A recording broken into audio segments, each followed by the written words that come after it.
Thank you very much, Madam Speaker. Madam Speaker, after listening to the Minister of Trade, I have to wonder if the Honourable Minister lives in Trinidad and Tobago. Because the Minister has failed, after that exhaustive list of data that she's presented, how is it affecting the lives of the ordinary man on the street, Madam Speaker? Madam Speaker, I am concerned about the Minister as well. Clearly, if the Minister cannot consciously acknowledge which house the Honourable Minister is standing in today, I am concerned about her governance at her ministry. But Madam Speaker, nonetheless, I am very grateful for the opportunity to contribute to the debate on the 2021-2022 national budget. This the seventh in this era of a stalled PNM-style management and stagnant economy. I first want to acknowledge the inspired and visionary contribution of the Honourable Member for Siparia, the Leader of the Opposition. Her shrewd analysis and prescribed resolutions to the burning economic and social crisis set a high watermark for this debate and set apart the opposition from this useless and weak government, Madam Speaker. Madam Speaker, in congratulating my honourable political leader, I wish also to commend all of my colleagues for their sharp scrutiny in the budget and their solution-based addresses. Whatever the government, Madam Speaker, may think about the opposition's examination of the budget and our workable proposals, we are gratified that the country is aware that there is still leadership in this Parliament and all is not lost.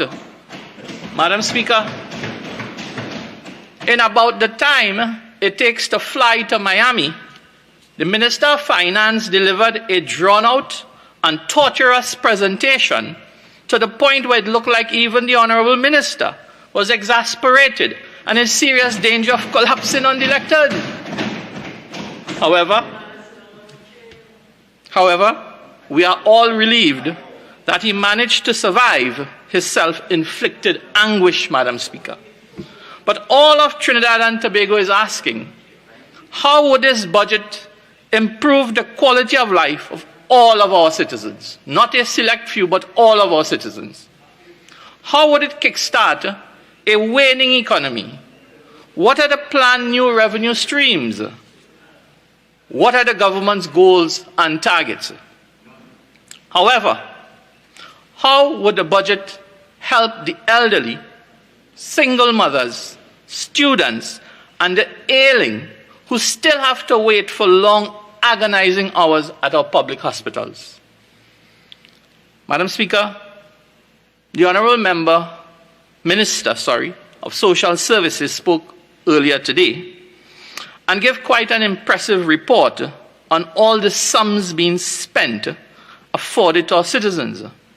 But, Madam Speaker, many of those who spoke on the other side, they all have listed spending, but nobody has said a word on how are we generating new revenue streams to spend that money outside of borrowing.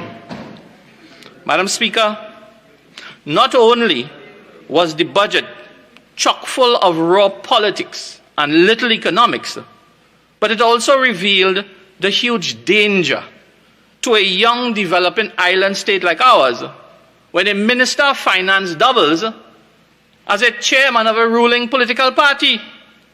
The minister presented his measures through narrow political blinkers designed to score cheap partisan points to a browbeat to the nation.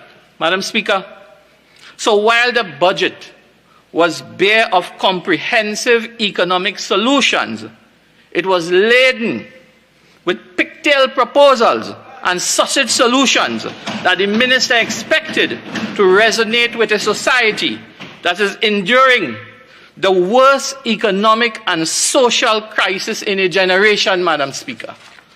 Madam Speaker, the budget did not even address much more seek to solve the worst unemployment rate since the early 1980s under another hapless PNM government, Madam Speaker. Madam Speaker, in the minister's 164-page speech, there was not a single proposal to put the country back to work and to ease the awful suffering amongst thousands of nationals. It is all and well and fine to list all the spending opportunities, but no mention on how money is coming in outside of borrowing, Madam Speaker. Madam Speaker, the minister also did not make a purposeful effort to deal with the crippling problems of food prices, which is making more and more working class people unable to feed and nourish their families. And by the way, zero rating a few food items on the list, that will not offset, Madam Speaker, the enormous shipping charges that is going to be brutalizing our importers, our systems over the coming months, Madam Speaker. Whatever savings we will receive from that will be obliterated by shipping charges, Madam Speaker.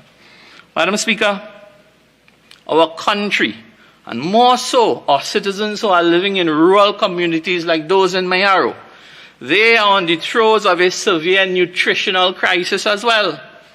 Many of our children and senior citizens go to bed hungry each night, while government ministers gleefully count their luxury vehicles and high-rise apartments. Madam Speaker, there are people in Mayaro and throughout the country as well who do not know how they will be feeding their respective families tomorrow.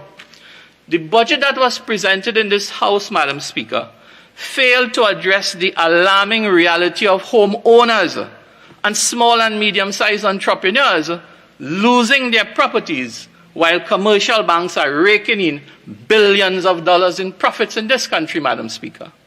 Trinidad and Tobago, Madam Speaker, may be the only country in the world where financial institutions have increased profits while tens of thousands of struggling clients are unable to service their loans, with some of them having to hand over their keys to commercial banks, Madam Speaker. And this government could not care less.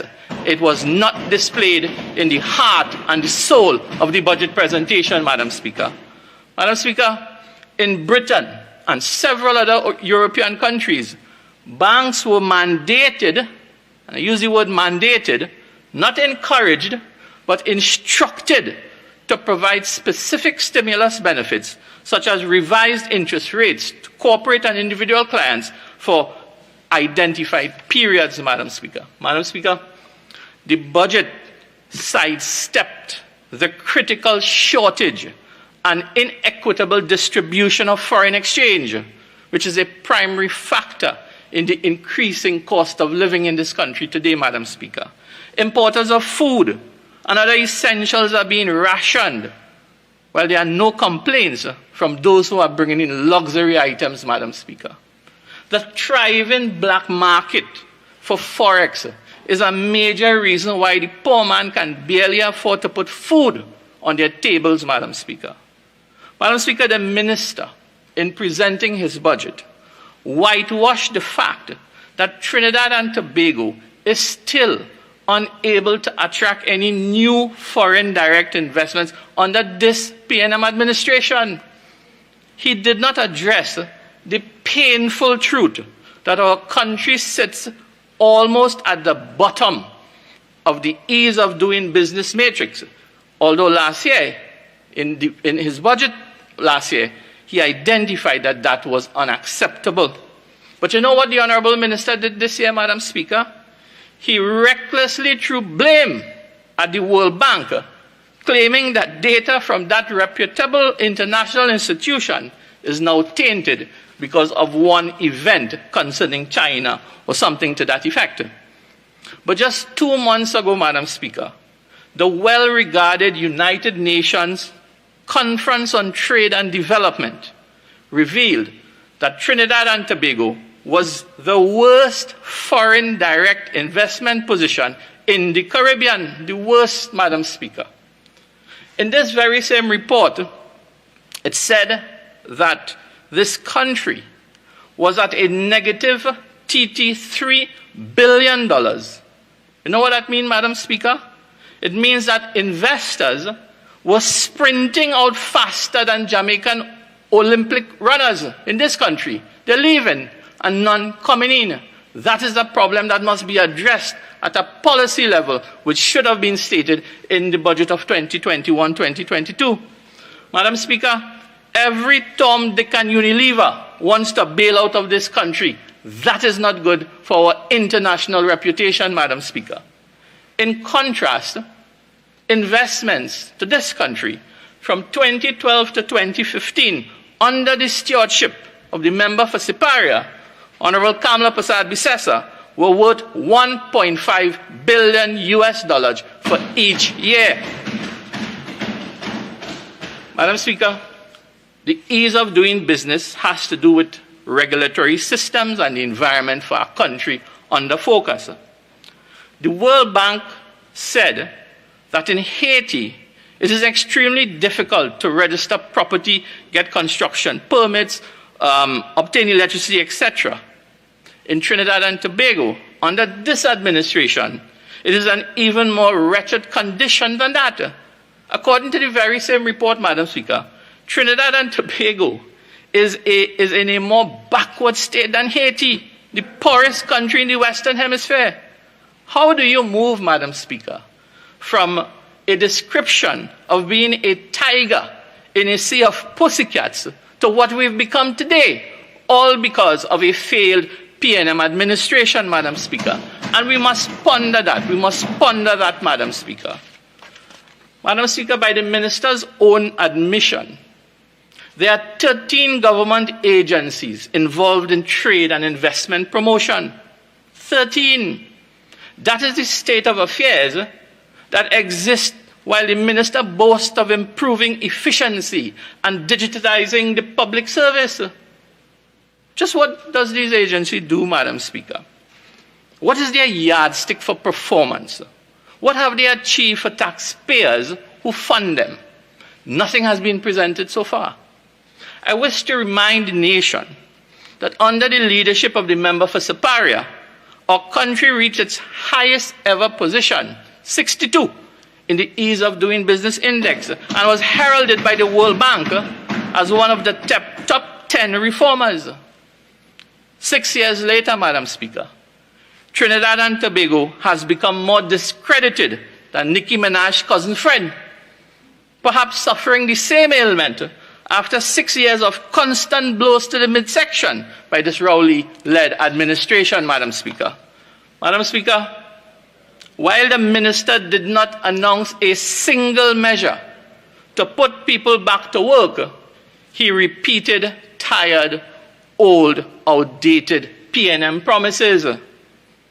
One was the setting up of a shipbuilding industry, which he first promised in the 2020 budget.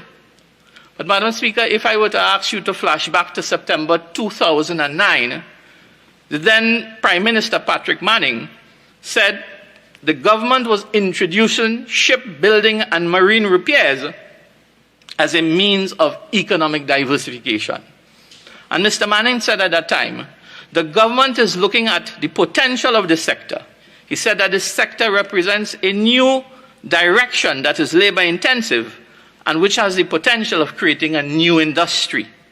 12 years later today, this finance minister shamelessly dusts off the promise like an old vinyl record and starts humming the same familiar lyrics, Madam Speaker. Madam Speaker, then we have a gentleman who poses himself as the greatest salesman in this country. But yet, this salesman allows Azimuth yachts to bypass Chagaramas, the safest sheltered port in the Caribbean, and they run to Guyana and set up shop, Madam Speaker, a shipbuilding company.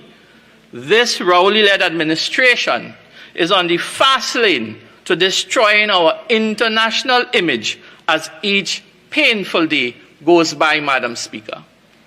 Madam Speaker, on the issue of employment, an unknown amount of Venezuelan migrants are eking out a living in the informal sector, and they need to feed their children, and they are repatriating money to their suffering families back in Venezuela.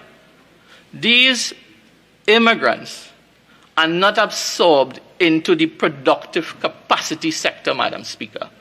At the same time, while we have them in the informal sector, the agricultural sector remains afflicted by worker shortage.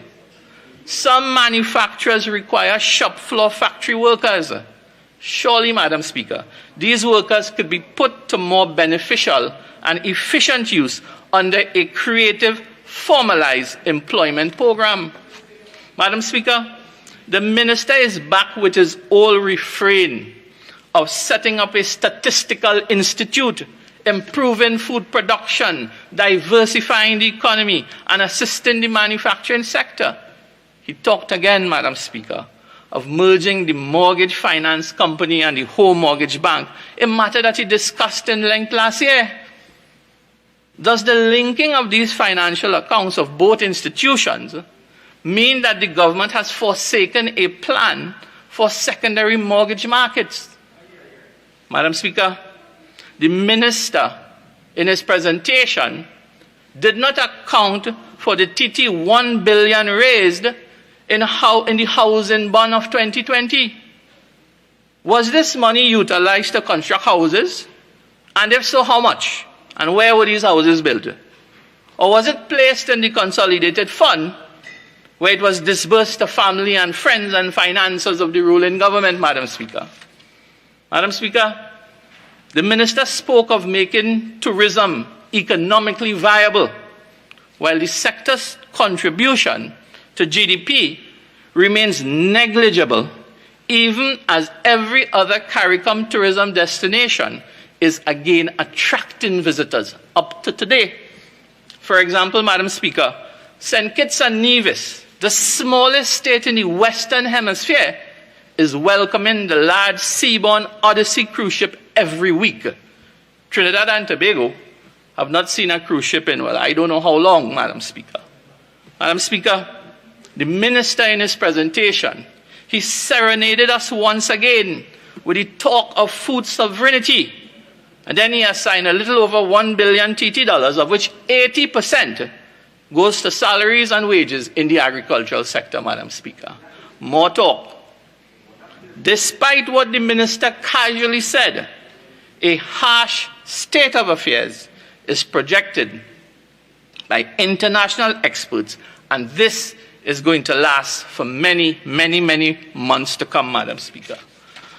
Madam Speaker, the working class must continue to band their bellies with high food prices, while the government has still not indicated any targets for food production and any feasible plan to get there. The Express newspaper, Madam Speaker, is correct in stating that agriculture, just like culture, receive flimsy treatment. The newspaper called for a complete rethink, but we should not hold our breaths, Madam Speaker. Madam Speaker, the minister rehashed a babble on economic zones, housing, creative industries, security measures, and a troubled health sector. And don't talk about construction projects. All this talk, Madam Speaker, while the leaders of Guyana and Barbados and the aligned ministers were agreeing on a dynamic package of economic cooperation, senior cabinet members of this administration were launching a standpipe.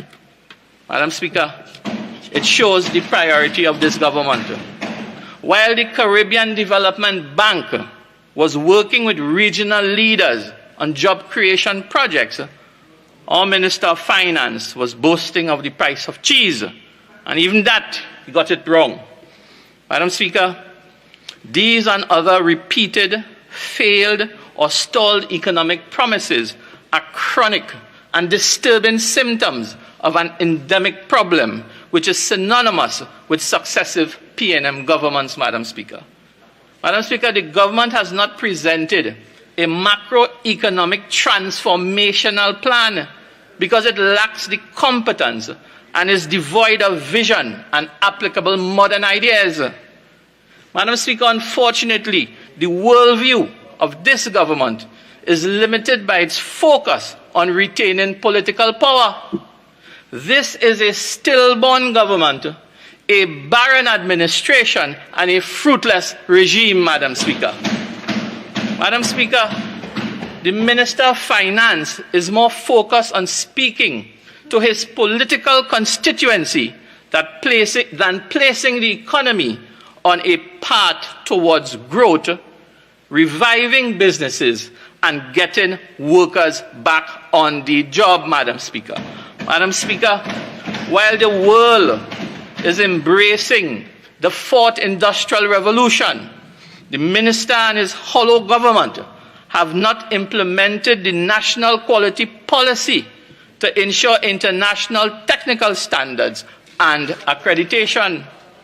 Madam Speaker, like an anxious schoolboy, the minister talked glibly of supporting the manufacturing sector to double its exports by 2025, and the Honourable Minister of Trade made reference to that as well. But Madam Speaker, the Minister of Trade issued some nice statistics there at a portion of time to tell a story. But let me complete this story for this Honourable House and the people of this country. Between 2015 to 2020, under this administration, the sector exports declined in total by 37%. That's the truth. That is from the CSO. That is from the books that were given to us. Manufacturing output fell by 16% during the very same period. Non-energy exports shrunk by $14 billion over 5 years. Madam Speaker, if you look at the budget that has been expended in the Ministry of Trade, what have we got to show for it? Decline, decline, decline. But manufacturers, and I'm amazed that the Honourable Minister is thanking all these agencies and thanking all these business associations. But that is not what they tell us, They tell us a different story, because manufacturers, they continue to appeal for institutional strengthening and trade facilitation measures. Madam Speaker, they require partnerships to expand their workforce of 53,000 workers and to navigate the turbulent export waters. Madam Speaker, you know what they want? They want longer-term leases for land spaces in industrial parks so they could grow their operations and create better revenue generation opportunities. We are expending money in this Phoenix Park zone, but yet we cannot maintain the existing 24 E-Tech parks that we have. Poor power, poor water, the roads are in a terrible condition, but we're going to expend more money on another facility, Madam Speaker. Madam Speaker, coming out of the Manufacturers Association and the industrial entrepreneurs in this country, they are asking the minister to consider removing the property tax, the pending property tax, on plant and equipment for non-energy manufacturing.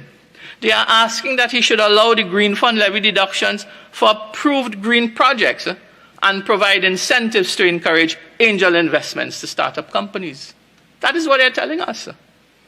Madam Speaker, to further our trade efforts, our diplomatic missions around the world must have capable trade facilitation officers, not retired P&M hacks that are sent to pasture, or in some cases, just to keep them out of the political ring.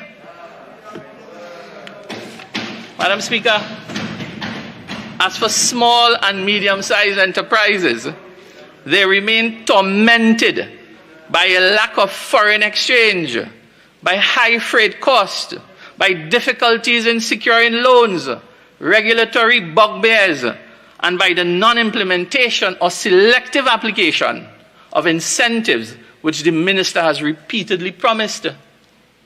But before the PNM's economic mismanagement of this country, Madam Speaker, there were almost 20,000 thriving SMEs, representing about 90% of all registered businesses in Trinidad and Tobago.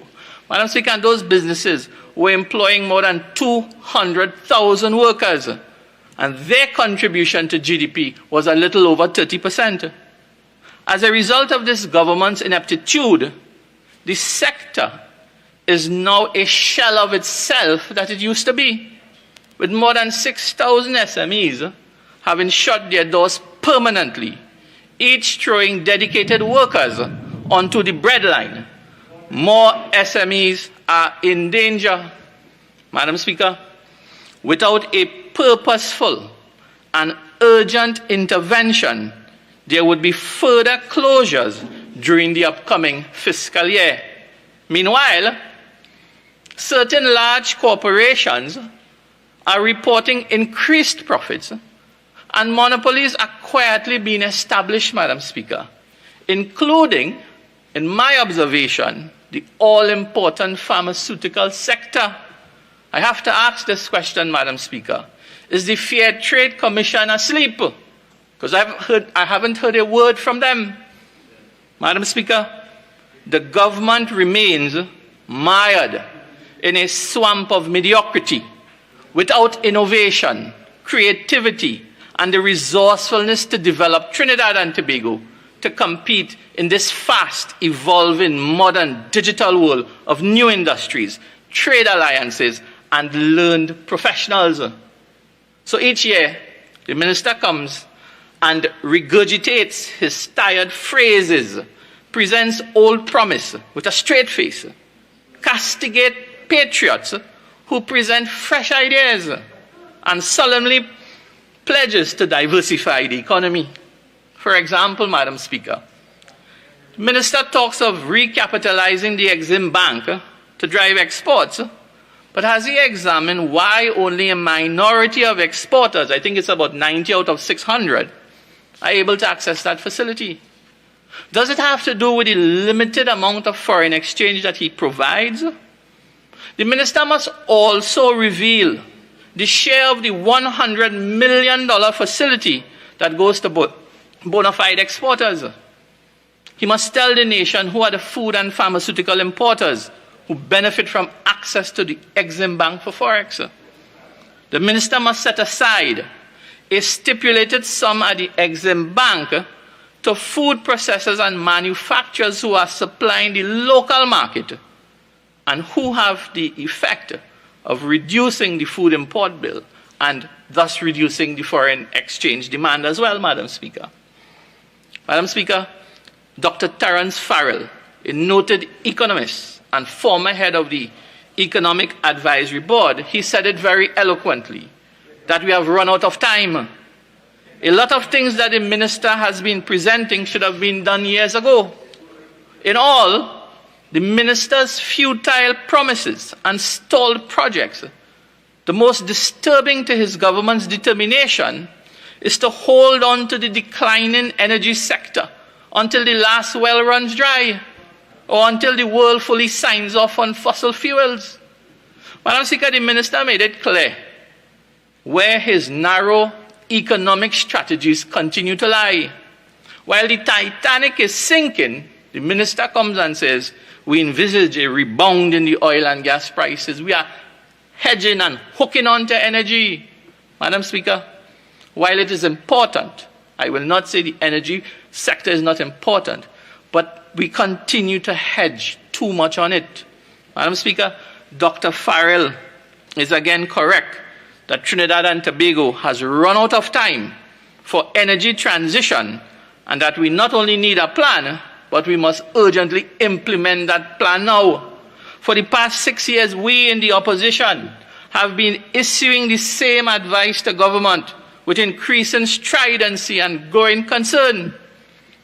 But as the saying goes, there is none so blind as those who will not see, Madam Speaker.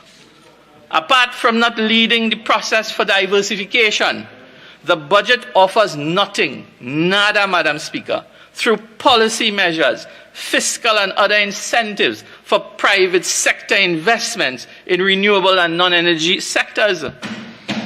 Once again, Madam Speaker, leadership is painfully absent in this administration. It is fair to conclude, Madam Speaker, that this government does not have the will nor the capacity to broaden and deepen the economy away from a sector that has served us for generations, but is now in a matured and terminal decline. The minister's outlook is that the country would eventually return to financial equilibrium and all will be well. Madam Speaker, that is like a heartbroken lover sitting at a window each evening patiently awaiting the return of his sweetheart that may never come, unfortunately, Madam Speaker. Madam Speaker, in the meantime, our debt to GDP ratio is heading to the nervous 90s, which means that the cost of borrowing will eventually rise and the financial yoke on our children will be getting heavier and tighter on their necks, Madam Speaker. Madam Speaker, if the scenario I have presented is not disturbing enough, we have the troubling state of affairs in which the government is engaging in public-private partnerships without regulatory procurement oversight. Madam Speaker, the government is planning to pass law and divest taxpayers' assets in the dark without transparent public scrutiny. In the budget presentation, Madam Speaker, the minister spoke of divestment of non-strategic assets, but he did not identify which assets of which companies. But he confirmed the open secret that the prized Phoenix Park Industrial Estate is being handed over to the Chinese authorities under the Belt and Road Initiative, and that would provide a large strategic gateway to Latin America. Madam Speaker, there is also a serious issue of the divestment of taxpayers' owned assets without that very same transparency in the procurement measures to ensure that we receive the best value for money. Madam Speaker, you would recall that this government withdrew PPPs and several other transactions from the remit of the independent procurement regulator. The Prime Minister himself argued for the amendments that weakened the legislation to exempt PPPs from the procurement supervisor. The effect, Madam Speaker, is an opaque system which could easily facilitate nepotism, bid rigging, bribery, favoritism, and other corrupt practices. The very same thing that we wanted the procurement legislation to avoid, Madam Speaker. Madam Speaker, the opposition stood firmly against those amendments, and we restate our strong disagreement at this time when the minister is talking about deepening PPPs for large-scale development projects in this country, Madam Speaker. In other words, a lot of taxpayers' resources would be involved as the government launches its fire sale to seek to balance yet another deficit budget. Madam Speaker, several world organizations have pronounced on these matters. For example, the Organization for Economic Cooperation and Development has said the political leadership should ensure public awareness of the relative costs, benefits, and risk of public-private partnerships and conventional procurement. They further said that key institutional roles and responsibilities should be maintained. Madam Speaker, we utilize this Parliament to publicly urge the government to tread carefully in divesting the people's assets. Failing that, this opposition under the leadership of Kamla Persad-Bissessar will be vigilant and aggressive in ensuring value for money and integrity in the process. We will take the taxpayers' message to the entire world, Madam Speaker. Madam Speaker, I wish to talk quickly about our digitization process in this country, Madam Speaker. The minister was ponderous in speaking about digitization of the state sector, and again, a lot of talk with little action. As with other matters, it is clear that the government has no clear objectives, that it sees digitization as an end in itself. Instead, Madam Speaker, the objective of our digitization policy should be to create a technological hub built on innovation and entrepreneurship and designed to attract large global brands such as Amazon, Apple, Samsung, Google, all of them to set up shop here in Trinidad and Tobago. And Madam Speaker, we have a valuable asset that all ICT companies worldwide want. Natural gas, Madam Speaker. Natural gas can support cheap cooling for mega data centers. Companies are spending large sums of money to set up shop in very cold climates to cut the cost of their operations. Madam Speaker, we have that here. Madam Speaker, I have taken notes of the several tax credits that are being offered to tech startup companies to encourage more investments in ICT. Unfortunately, Madam Speaker, all of these incentives are the same unimaginative ideas of years gone by. Madam Speaker, I looked at the yellow books under this new Ministry of Digital Transformation. And under its developmental budget, there is a $27 million allocation for a few projects. But what is amazing to me, Madam Speaker, the cost to operationalize $27 million in project is how much? $277 million in recurrent expenditure. How in the world can we justify 3 projects for $27 million, but it's going to cost the taxpayers $277 million to execute? Madam Speaker, that makes no sense, Madam Speaker. Madam Speaker, to top it off, there is also in the IDF a $60 million allocation for something called Digital Government Program. Madam Speaker, I've read all the books that came in the nice black market bag that we get to find out what this project is about. There is no information on what this project is about. I hope if the Honorable Minister of Digitization comes to this House, he can explain what that is about. Madam Speaker, digitization should create a good working electronic identity system with strong data privacy framework and to ensure that all government agencies could use the same platform to conduct business. Madam Speaker, in the few remaining minutes that I have left, I want to just talk quickly about my constituency and some key issues that have been troubling over the last couple years. Madam Speaker, infrastructure throughout Trinidad and Tobago is crumbling under this administration. But the conditions are even more urgent and critical in rural communities like Mayaro, Madam Speaker. Madam Speaker, we in the opposition have been pleading for infrastructural improvements to be made a national priority. It seems that not even the sight of the Minister of Works being chased out by frustrated residents in Tableland in Moruga would impact on this callous administration, Madam Speaker. Madam Speaker, the state of infrastructure is not a politically partisan issue. Here's what the Express had to say recently, Madam Speaker. The government should be embarrassed by the sight of frustrated citizens pooling their own resources to patch treacherously deep and wide potholes. Member for Sapara highlighted the pothole national movement. Madam Speaker, the Express editorial of November 20th also wrote, massive life-threatening landslides have also compromised living conditions for many families. Lives have been distressed, livelihoods have been destroyed, and homes are in a chaotic state.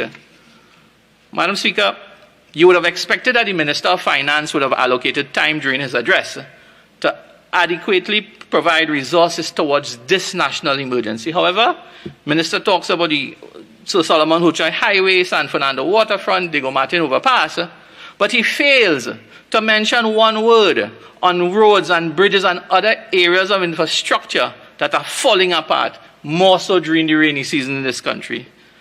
Madam Speaker,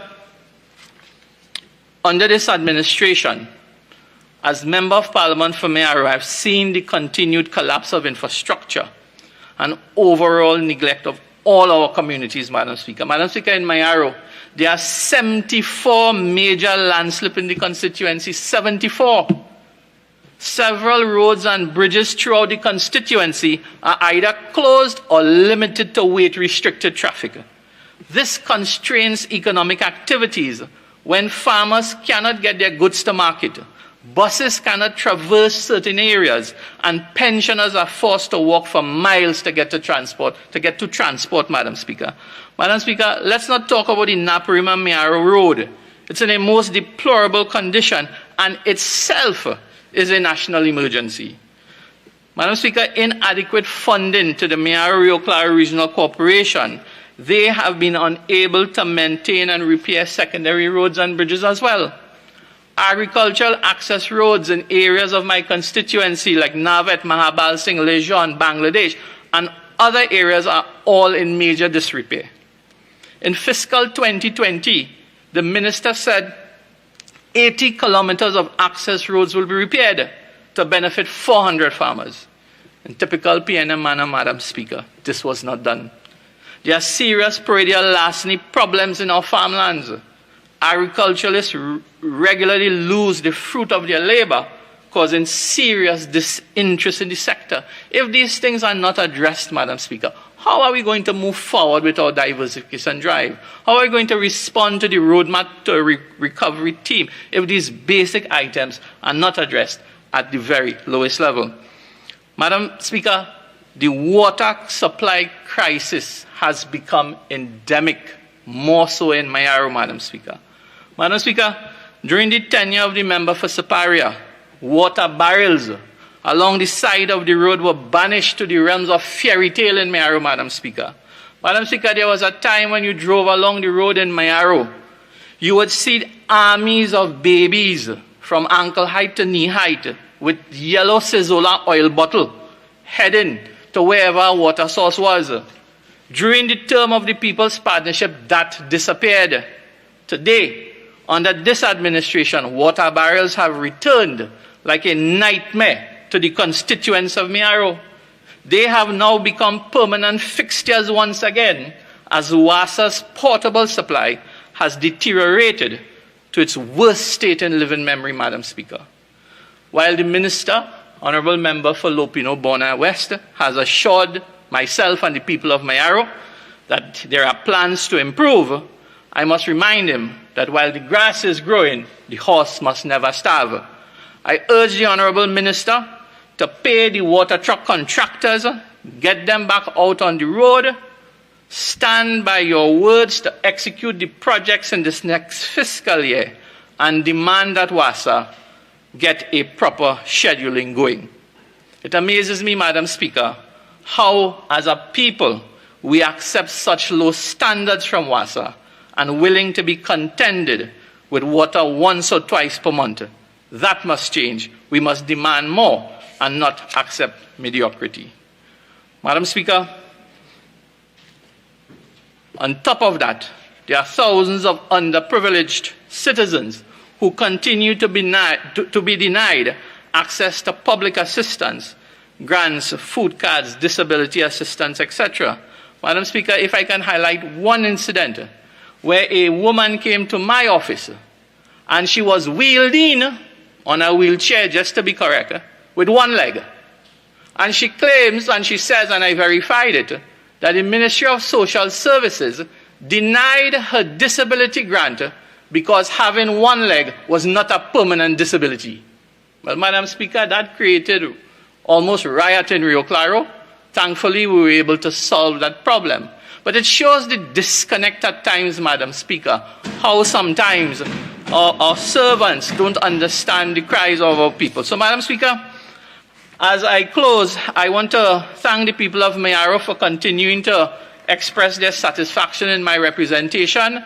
I want to give them the assurance that I will continue to serve without fear or favor, and I will continue to represent their interests in the Parliament of Trinidad and Tobago. Thank you very much, Madam Speaker. Member for Port of Spain South.